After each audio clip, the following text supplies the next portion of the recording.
Hi, my name is Cindy Rang with the Fabric Patch in Ephrata, Washington, and we are starting our row sampler quilt. So this is the quilt, and it is multiple rows. We're going to do one class a week for 14 classes. Our last one will be putting the whole thing together. Some of the videos might be as short as 15 minutes and some might be as long as an hour. So there are all sorts of different techniques, including things as basic as a log cabin to a split 9 patch, some modern quilting, half square triangles, quarter square triangles. There's also a lot of applique and some fun new techniques. Each time along the way, we'll talk about how to use your row as a border for a quilt that you're working on, or we'll show you examples of the whole thing in a finished, complete quilt. So I think I already said we're going to do it once a week. Today's class is just what to do to get started. So we're going to talk about the pattern, notions, some basics, and fabric. So we're going to start down here. And the pattern itself, you are going to need a pattern to get started because it's just easier than me trying to tell you that it's 9 inches or 6 inches and me getting it wrong. If you're looking at the pattern the same time that I am, you will not have any trouble. So you can either do an immediate download or you can order a printed pattern from us. And the pattern is full color, and so we've got the border that we're doing each time and all of the directions and any of the other full-sized pieces that come with it. So you'll need that. In terms of notions, you don't need very much. You certainly do need a mat, a rotary cutter, and a ruler. And I just want to tell you about a few of my favorite things. I really like the Quilter Select rulers. Quilter Select makes quite a few different things, but their rulers are unique in that they do have this really nice anti-slip thing on the back of it, whereas if you take a regular ruler and you put your pressure down, it might slide a little bit when you're cutting, but the Quilter Select doesn't slide at all. I mean, not at all. And so if you've got a long ruler like this and you're cutting strips, sometimes what can happen is somebody can start cutting, and as they get up here to the end, you know, it'll move over to the side a little bit. Well, this one doesn't, and so it is sort of a nice thing. If you already have tools that you're using, don't feel like you have to go out and buy something new. But if you are shopping for new tools because you don't have what you need, I'm just going to tell you that these are very different from the other rulers. The other thing is rotary cutters. Not all rotary cutters are designed the same. This is a really nice Splash Olfa rotary cutter. They cost about, I don't know, $17. They work really well. They have a nice quick change blade where you just pull that out and you can change your blade easily. They work really well and they're inexpensive. What happens though is that these are plastic. So if you look in here, you've got a metal nut, and this is a plastic that it fits in, which is perfectly normal. That's exactly what happens with this version of it also. But what will happen is when we're cutting, our blade might start to get dull, and so we'll just keep pushing harder, pushing harder, pushing harder, trying to get just a few more cuts out of that blade before we replace it. And what happens, I'm going to show you what happens. We keep this thing around just to show people. What happens is that metal nut is inside that plastic, and what happens is it ends up causing that plastic to wear in a funny way. So now what will happen is if I went to cut with this, even if it had a brand new blade, if you ever have one where it kind of thunks along, that's what's happened, is it's not in the round anymore. And so two things to know about that. One thing is when your blade is dull, just go ahead and change it. The other thing is that there's a different rotary cutter, and this one is also Quilter Select. These are the two things that I really like from their company. And what they have is it's metal. This is metal in here, and this is metal here. So then what happens is even if I'm doing naughty things and using a dull blade, it's not going to cut a hole in there. It's going to last a little bit longer. The other thing is it has a really nice locking system, and it's heavy. And I know that's hard for you to see on a video, but it's super heavy, which is a really nice thing because if you have, I tend to have arthritis in my thumbs and my hands gets really sore. my hands get really sore. And so when I go to cut, the weight of this will do much of the work. It's almost like a heavy iron. If you have a heavy iron, you don't have to press as hard because the weight will do all of the work. This is the same thing. So it's just easier to cut with that added weight. The other thing is it's a true left. So whether you're right-handed or left-handed, it works perfectly, and you don't have to order something different. So they are spendy. I'm just going to tell you, they're about 3 times more than the other one, but you know, they last a long time. So again, if you're happy with the tools that you have, it's no big deal. If you're in the market for something new, this is something that I like. Couple other things just for some basic things is that whenever you're sewing, whenever you're quilting, what's extremely important is a 1/4 inch seam allowance. The reason that's important is it's important because of your math. And so what will happen is you're going to find as we're working on these rows that this block has to be a very specific size in order to end up so that all of our points come out exactly where they're supposed to come out. And so all of the math has been done to make sure that everything is going to fit the way that it's supposed to fit. That math is based on a 1/4 inch seam allowance. So you have to know where that is on your machine. So know which foot is a 1/4 inch foot, and it might be something that has just a nice little edge there. Or maybe you have an option to have a 1/4 inch blade. They look like this. And what's nice about those is that when you go to sew, your fabric just butts right up against that and it just rides right in there. So it's kind of a nice little foot. On a fab foot, this is like a $26 foot. So it's really reasonable. It comes plastic or it comes metal. So it's kind of a nice option. So 1/4 inch, make sure you know where that is on your sewing machine.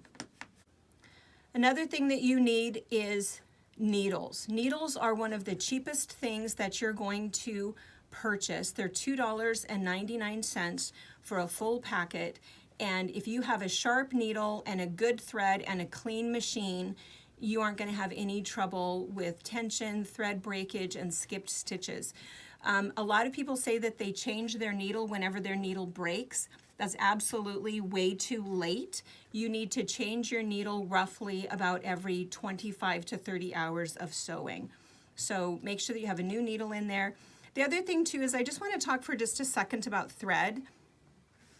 Make sure that your bobbin is wound properly. This maybe seems like a strange thing, but I can't tell you how often somebody has come in, they've brought their machine in, and it's not sewing properly, and the whole problem is that the bobbin wasn't wound properly.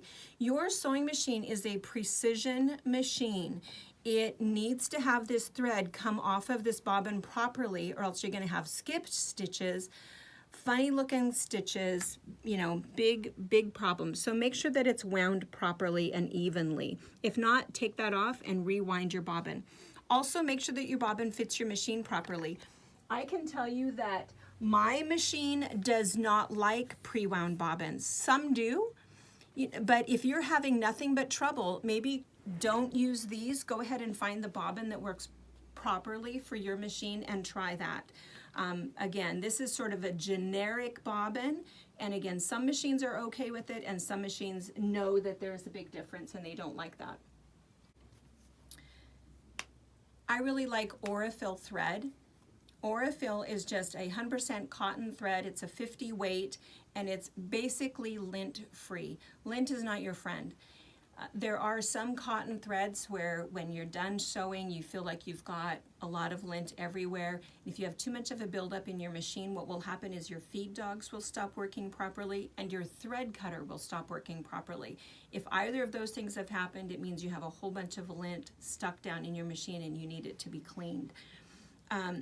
Aurifil just doesn't seem to have that. There's very little lint. There's 1,400 yards on here for like $13. It works great. My two favorite colors are 2606 and 2026. I use these two colors and black and white on almost everything. We do have this on our website. I don't know if we have other colors or not, but we have kind of the basic colors that are on there. So you want to make sure you have a good quality thread. If you have thread that's been sitting around in your sewing room for about 10 years, maybe sitting in the sun because it's pretty, do not use that. If it's going to break, it's because it's been sitting in the sun and it's been getting old. Cotton is a perishable product, so be careful about that. And if it's breaking the whole time you're sewing with it, your quilt is not going to stay together as well as you would think. The other thing is we do a lot of pressing. Pinning and pressing are both important because of accuracy, so you will want to make sure that you have a decent iron. I tend not to use steam, and I have all kinds of reasons about that, and as we talk about the blocks, I'll share that with you. But, oh, this iron is not on, by the way. But I do like a heavy iron, and I also like best press. We cannot ship best press. I don't think we can ship anything that's liquid because of ORMD standards, but maybe it's something that you can find locally. Starch is okay also, but starch ends up giving you kind of a white gummy substance on your iron, and sometimes you can get a little white residue on your fabric, especially your dark fabrics. What you'll find with best press is that there's no residue to it, so it's nice stuff. I'll talk about that a lot. Okay, so let's talk about fabric. So the deal with this quilt is that what you'll need is 12 half-yard cuts of fabric, and so you can see that this was some blues and tans, and then you'll need 4 yards of background. Sashing was yard and a half of sashing. And this is an inner sashing, and also you'll put some on the border and you can use it as your binding. So you can do this a couple different ways. One way is if you are somebody with a stash, you can kind of just start pulling stuff out. And so for me, this is some stuff that I had put together. So it may or may not be a half a yard. Like this piece is obviously about 3/4 of a yard. This piece is probably a full yard. So you can just put some stuff together. You might have big pieces, little pieces, but just start putting together things that you like. What you're looking for is a variety of textures. And so if you have something that's a small scale, something that's a large scale, maybe a stripe or a plaid in there, something that's maybe going to read solid. And then try to find your background, something that will go with it, whether it's something that's maybe more of a browner scale, this might look blue in the camera, or something that's gray scale, whatever you'd like. Probably the key thing is to get these together, because you may or may not have 4 yards of a background in your stash, but sometimes it's easy to find things like this. This is another example of some stuff that I just sort of put together. And again, same thing, if you had funny little weird pieces, this was just left over from a quilt, and it's unloved, it doesn't have any other purpose, but it goes really well with these other fabrics. You can throw it in there. You can find other pieces that might be big pieces, might be small pieces, things that are all going to go together. And again, there's a variety of textures here. We've got some small scale, some big scale polka dots, some stripes, there's some plaids in here. And then once you found that, then it might be easy enough to find a background fabric that'll go with it. Because then if you want to dig through your stash to find some things to go together, you're really only looking for one thing to purchase. The other thing that I would suggest is finding something to put all of it together.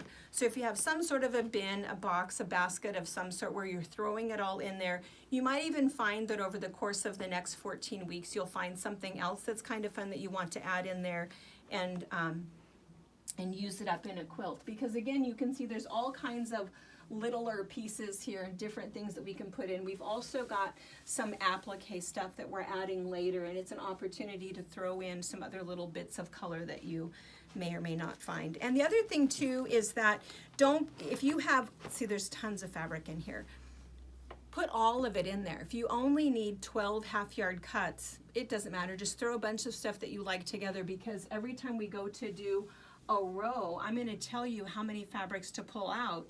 And it's nice to have a bin that you're shopping from to be able to say, oh, I only need 5 fabrics. Let me pick 5 that go together. And so just throw all of that stuff together. Your other option is to do 24 fat quarters. And again, you're still going to need your 1.5 yards, and you're still going to need your 4 yards of your background. Another option is for us to do some personal shopping for you. If you have no stash at all, you don't have this sort of a thing where you can throw stuff together, you can go ahead and email us. And we have a special Gmail account, and it is personalshopper@fabricpatch.net. And if you email that, it's kind of nice because then it doesn't go to Brianna or to me and get lost in thousands of other emails. We know that what you're looking for is you're wanting us to put a kit together for you. Whether it's for this or there's another class that you're doing, you can say, hey, I want a kit, and you can be as specific as you want to be, and you can say, I want it to be mostly cat fabric, I want it to be mostly pink and purple flowers, it's for my teenage son and he likes only black and gray. It doesn't matter. We have something to go on, and we can help you with your personal shopping, and we can go ahead and put a kit together for you that you can use for this. So let's see. So that's it. So all you need, we need to make sure that you have the pattern. You need to make sure that you have the supplies that you need, which is relatively minimal at this point, and that you've gotten your fabric together. And then what we're going to do, our second video is going to come out 1 week from today, and we're going to start with the migrating geese, and then we're just going to go ahead and work our way around, and we'll talk about each row individually, and again we'll show you other options with each row as it relates to being a border or its own complete quilt. So I think this will be fun, and I'm glad you're joining us.